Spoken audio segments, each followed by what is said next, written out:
This morning, I would like to address several questions, the first of which is here. Why is there such a difference between what we have heard from our history this week and what is readily available to most people? And I don't pretend to answer this fully. I'm just going to give a little insight into it from the 17th century. This week we've seen examples and listened to the words of the contemplatives of our history, those who were able to write it down and have it kept. And it's been awesome, a beautiful experience.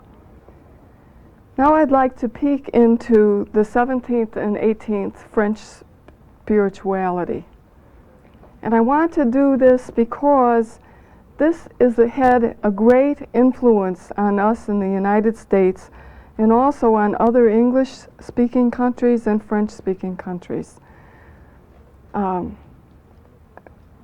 Many of you might know, but the Sulpicians in the seminary system that we now have and that trains our priests who go out to all the parishes around the country were founded by Jean-Jacques Solier during this time.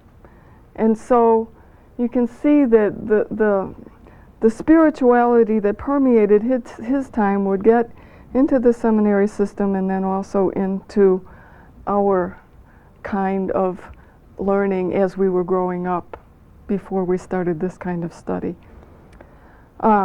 Besides that, many orders of priests and very many orders of sisters, who were the ones that taught us in our early formation, came from the same period.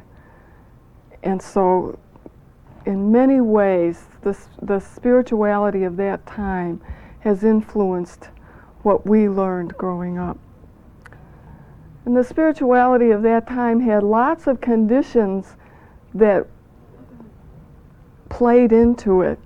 There were problems between princes and bishops and between Rome and France and between France and Germany and the other countries. And there was a lot of political things going on that really had more influence on the church than we would like to admit that it did. It was after the Reformation, so there was still a lot of sensitivity between the Roman Catholic Church and the newly founded Reformation groups. And so that had an influence.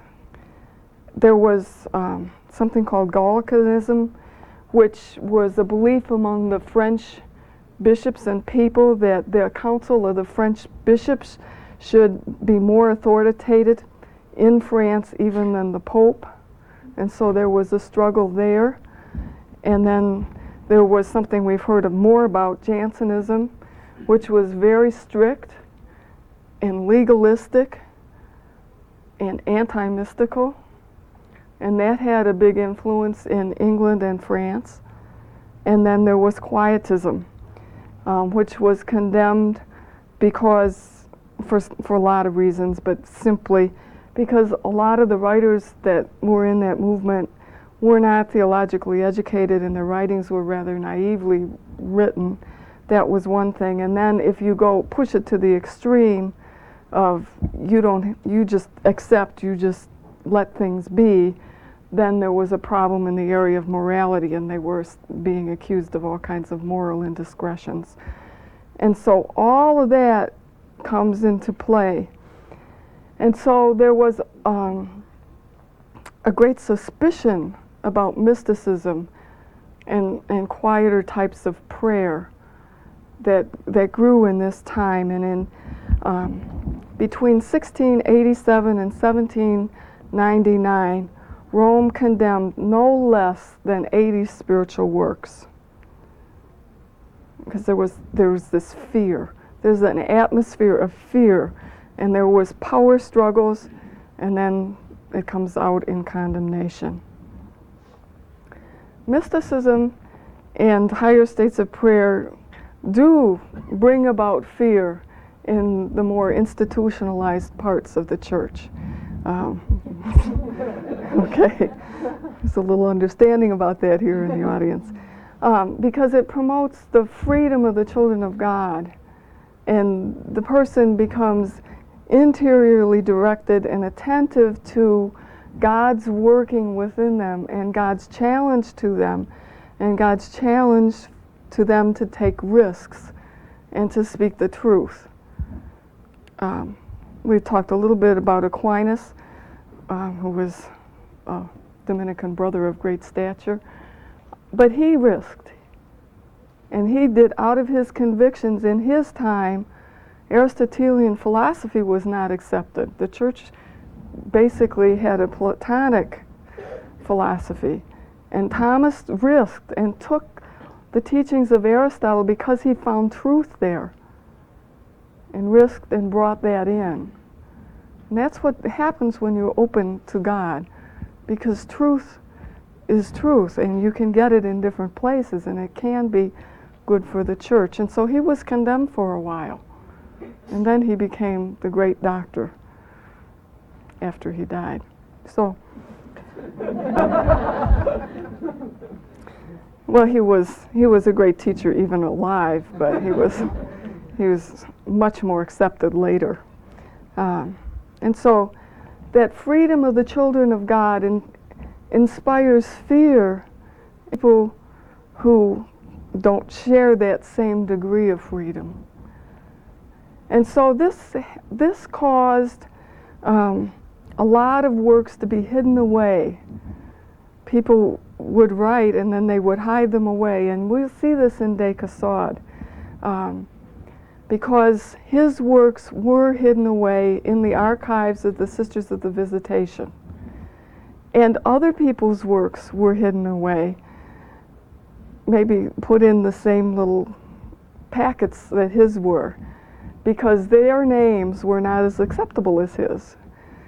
And so we'll see that what we really have in de Caussade is not just purely de Caussade as I move on. Okay, it's just a mini answer to that huge question there. The second question, how does de Caussade fit into this week, and what does he teach? And admittedly, what I'm going to be talking about now is a part of his teaching on prayer. There's a lot of other in the works attributed to him about how to live, and I'm not going to be talking about that at this point. He is, I think, in his teaching somewhat apophatic, not totally, but he is definitely along the via negativa. In my opinion, he's not nearly the stature of Pseudo-Dionysius or the Cloud of Unknowing or John of the Cross or Catherine of Siena or Teresa of Avila. But he is important because of the influence that he has. And he has truth. He has very important truth, but it's mixed in with some things that aren't so healthy that I'll talk about in the second part of my talk. He does present a method, I think, for moving toward contemplative prayer. And I think that's part of what we're about in this institute. In the following, I have chosen some parts of his writing which I think correlate with centering prayer. A little known fact in the English-speaking world is that what we have traditionally considered de Caussade's work has undergone extensive editing and is not purely de Caussade. Nevertheless, the works as edited are important documents in the tradition of surrender and are a small piece of the history of the Christian tradition of contemplation. Jean-Pierre de Caussade was born in 1675, became a Jesuit, and was ordained in 1704. His only published work was translated in English, On Prayer, and it's not a work that most people have ever heard of. It's a spiritual catechism which defended mystical prayer at a time when mysticism was under attack. It was published anonymously by a priest of the Society of Jesus, again because of the time. De Caussade seems to have had two intentions in publishing On Prayer as he did. First, he wished to foster the practice of the prayer of quiet while avoiding all appearances of quietism.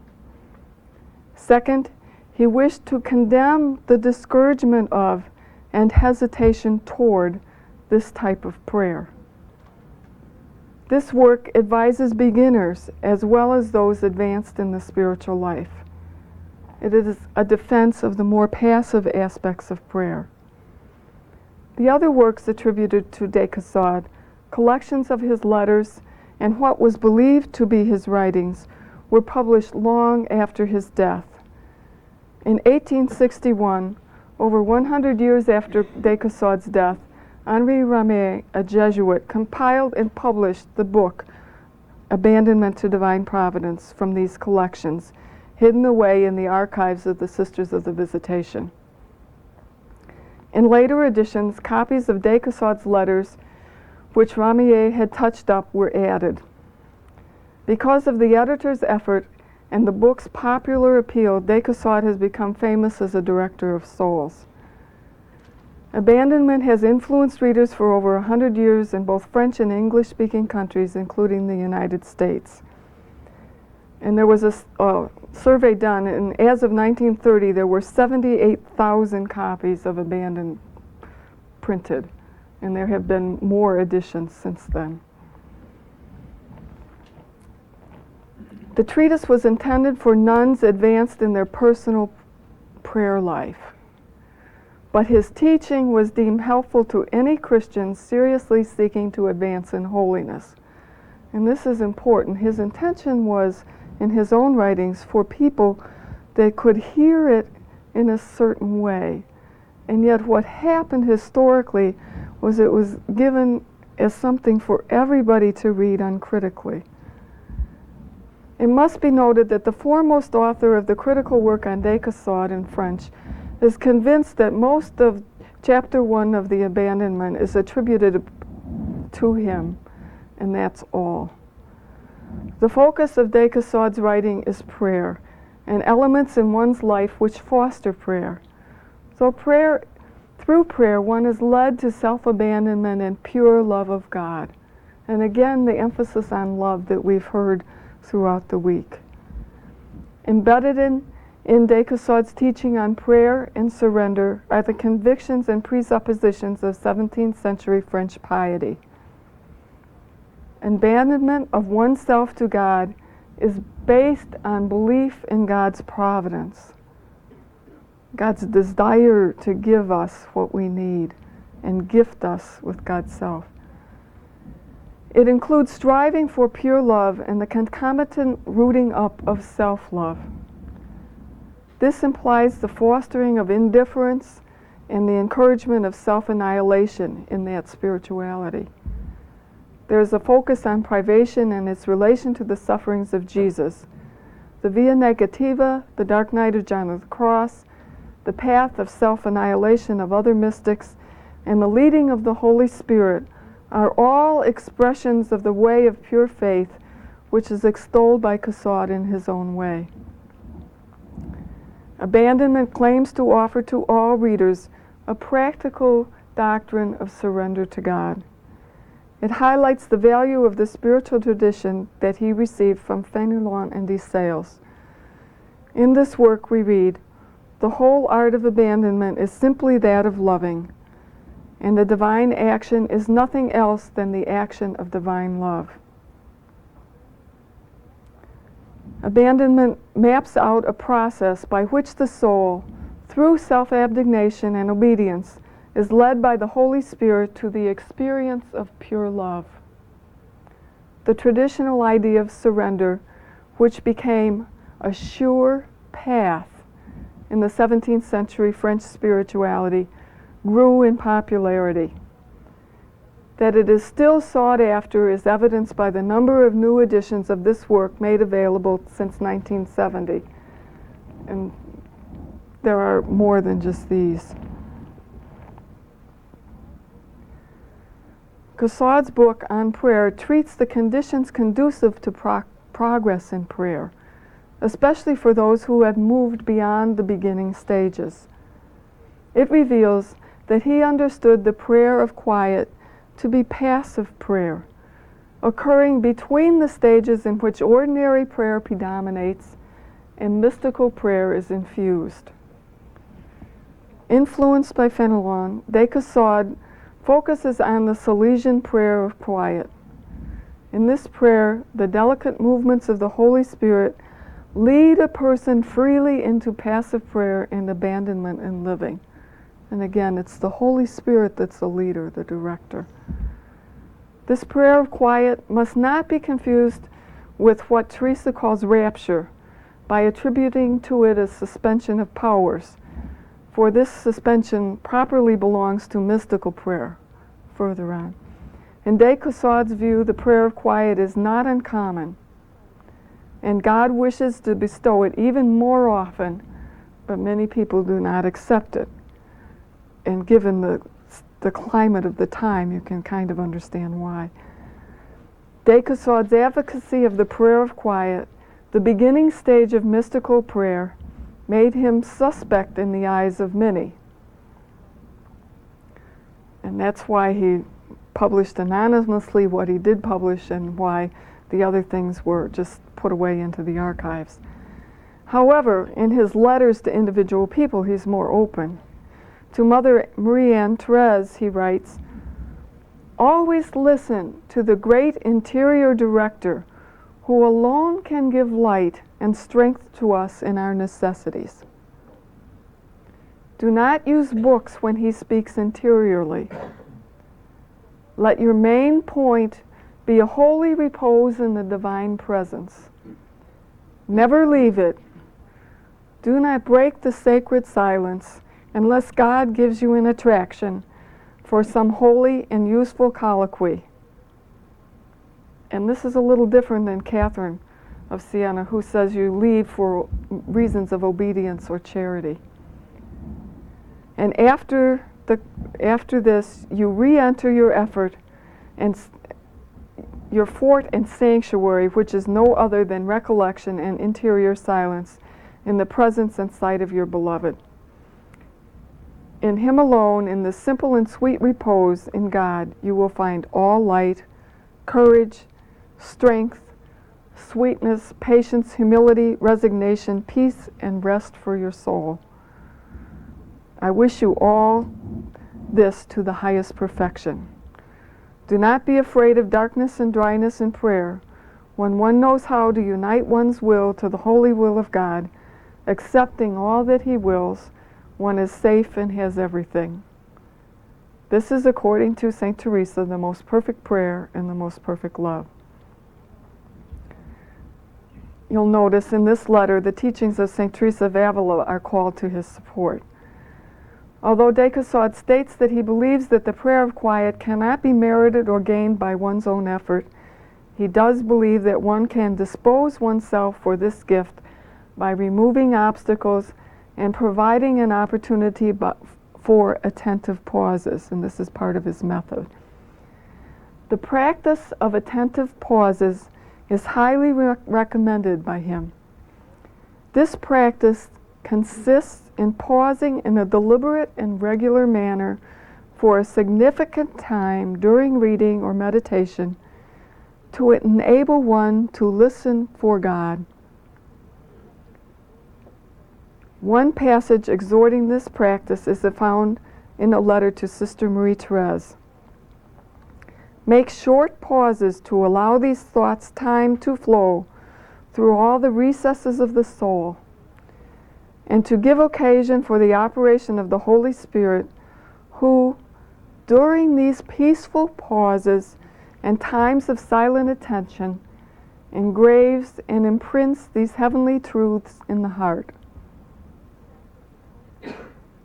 This practice is both a request for grace and a preparation for deeper prayer.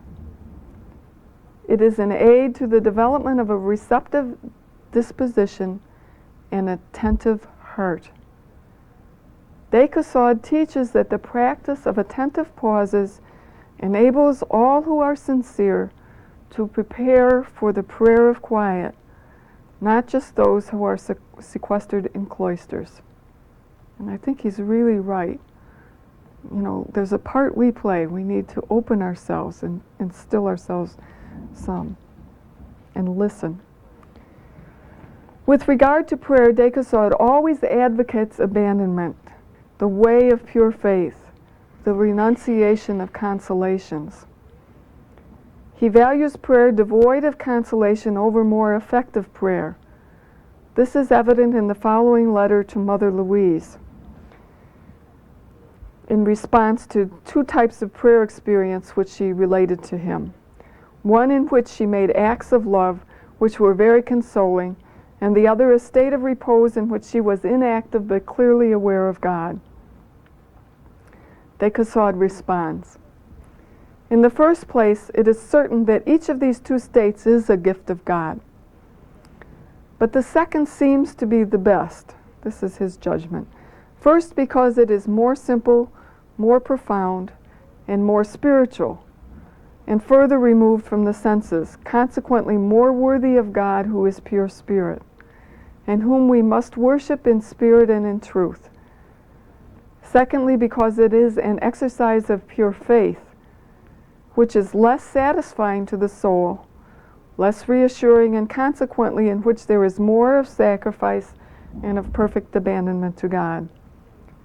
Thirdly, because in this state it is the Holy Spirit that acts with the approval and consent of the soul, while in the first state it is the soul that acts with the grace of God, and this is more like ordinary effective prayer. The passivity in prayer which de Caussade constantly recommends is much more like the passivity advocated by Fenelon than that of Bossuet, who links passivity to ecstasy and extraordinary gifts of prayer. This passivity happens to one. One has no control over it.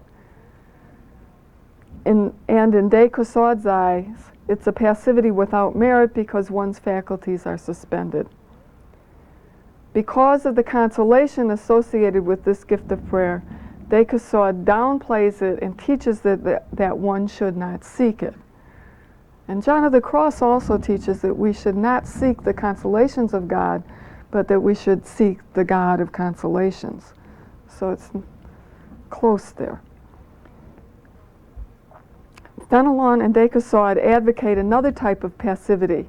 In this, the soul retains its faculties and freedom to cooperate with grace in a meritorious way. And he needs to emphasize this freedom because of what's going on at the time. In this state, the soul chooses to remain passive and open to the action of the Holy Spirit because it no longer has interested activity, self-interest. In readying itself for prayer, the soul is no longer striving for specific results or consolations, but is content to accept what God gives. And this correlates with my understanding of what you want to do in centering prayer. Unlike the writings of John of the Cross, de Caussade's exhortations sometimes seem anti-intellectual in tone. Greater understanding is never encouraged through reason, reading, or study. And for the second half, I just want you to remember that most of his things were written for women, and his letters were all to women. De Caussade holds that it is better to submit passively to the divine action in one's being than to desire to know and understand God's designs.